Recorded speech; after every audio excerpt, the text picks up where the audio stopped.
Hi everyone, আসসালামু আলাইকুম। সবাই কেমন আছেন? আশা করি সবাই ভালো আছেন। আমিও ভালো আছি। আজকে আমরা যাচ্ছি একটা ফুটবল টুর্নামেন্ট দেখতে।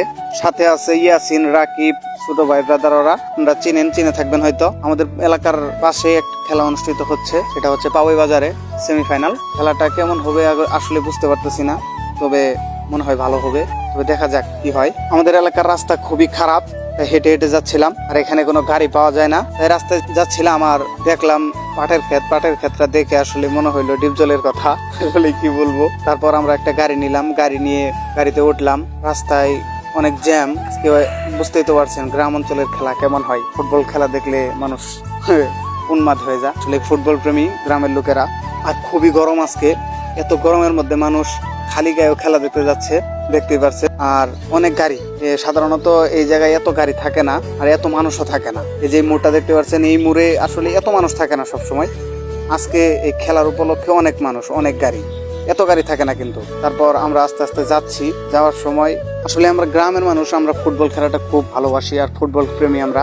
আর গ্রামের মানুষ সবাই ফুটবল প্রেমী, ফুটবল খেলাটা দেখতে খুব ভালোবাসে। গাড়ি থামলো, অর্ধেক রাস্তায় গাড়ি থামে পড়লো। গাড়ি থামার পরে ভিতরে যাবে না, বলতেছে যে ভিতরে নাকি জ্যাম। আসলে জ্যাম আমরা দেখলাম। তারপর আমরা এইটুকু রাস্তা হাঁটতে হাঁটতে গল্প করতে করতে গেলাম। রাকিব তো খুব রাগান্বিত যে এই রাস্তায় মাঝ রাস্তায় গাড়ি থামে পড়লো, ওদিক ভাড়া দিব না, এই সেই অনেক কথা বলতেছে, মজা করতেছে, চাচার সাথে মজা করলো। তারপর আমি বললাম যে না, চলে, চাচারে কষ্ট দিয়ে লাভ নাই, চল দেখা যাক কি হয়। তারপর আমরা গেটের সামনে আসলাম, আর গেটের সামনে এসে দেখি যে অনেক ভিড়, অনেক লোকজন, অনেক গাড়ি, কি বলবো, ঢুকাই যাচ্ছে না। তারপর কষ্ট করে ঢুকলাম, আর দেখলাম, ঢুকে দেখি যে ভিতরে অনেক রোদ, ধারণা খুব কঠিন অবস্থা। তারপরও খেলা দেখতে হবে, বুঝতেই পারছেন। তারপর সাইডে দেখি আমাদের এলাকার এক চাচা, সেও কিন্তু টিকটকার, ভিডিও করে। দেখি যে এগুলা বিক্রি করতেছে, এগুলো কি জানি নাম করে, আমি আসলে এগুলো খাইনিও তো, জীবনে জানি না। পরে দেখি যেগুলো বিক্রি করতে, চাচা তো আমার দিক টাকায় ক্যামেরা দেখে তো চাচা একটা গেট আপ নিল, রাখিব এখানে খুব বাপ নিল। চাচা দেখে শার্টের বোতাম মারতেছে, গেঞ্জির, খুব বাপ নিল। তারপর রাকিব রে বললাম যে চল ভিতরে যাই। ভিতরে যাই দেখি কি অবস্থা।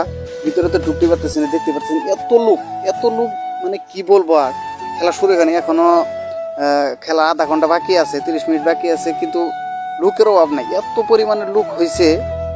কি বলবো, মানুষ যে এত ফুটবল প্রেমী আমাদের এলাকায়, আমি আজকে না দেখলে বুঝতেই পারতাম না। কত দূর থেকে যে মানুষ আসছে, কি বলবো আর। তারপর কোনো জায়গা খুঁজে পাইতেছিলাম না, কোথায় দাঁড়াবো, চারিদিকে মানুষ। তারপরে যে মঞ্চের পিছনে এই জায়গায় দাঁড়াইলাম, গোলকিপারের পিছনে, কিন্তু এখানে তো অনেক রিস্ক। তারপরও রিস্ক নিয়ে দাঁড়াইলাম, কিন্তু খেলাটা শুরু হইতেছে না। খেলা শুরু হওয়ার কথা ছিল 3:30 বা 4টার দিকে, কিন্তু 4:30 বেজে গেছে, এখন খেলা শুরু হইতেছে না। অনেক রোদ, দেখতে পাচ্ছেন, খাইমে গেছি। আবার এদিকে ড্রোন শুট করা হইতেছে, ড্রোন দিয়ে খেলা চলবো আর কি। অনেক গ্যাঞ্জাম করে তো, তাই এই ড্রোন শুটটা নেওয়া হয়েছে। রেফারিরা ওরা নেমে গেছে। এখানে রাকিব আবার একটু ভাব নিছে, যে রোদের কারণে আর কি, এই জন্য এরকম করছে। তারপর ফাইনালি খেলাটা শুরু হতে যাচ্ছে। ওখানে যে খেলা শুরু হওয়ার আগে একটু করে না, কথা বলে প্লেয়াররে বোঝাই দেয়। তারপরে খেলাটা শুরু হয়ে গেল আর কি। খেলাটা শুরু হয়ে গেল, কিন্তু 2 মিনিট চেষ্টা করতেছে দুই দলেই যে গোল দিবে, কিন্তু কোনো জায়গায় গোল হইতেছে না। তারপরে অনেক চেষ্টা করার পরে গোল হয়ে গেছে। এটা আমি আসলে আপনাদেরকে দেখাইতে পারিনি, কিন্তু গোল হয়ে গেছে, 2টা গোল হয়েছে। তাও পুরো খেলা তো দেখানো সম্ভব না। তারপর ফাইনালি খেলাটা শেষ হয়ে গেল।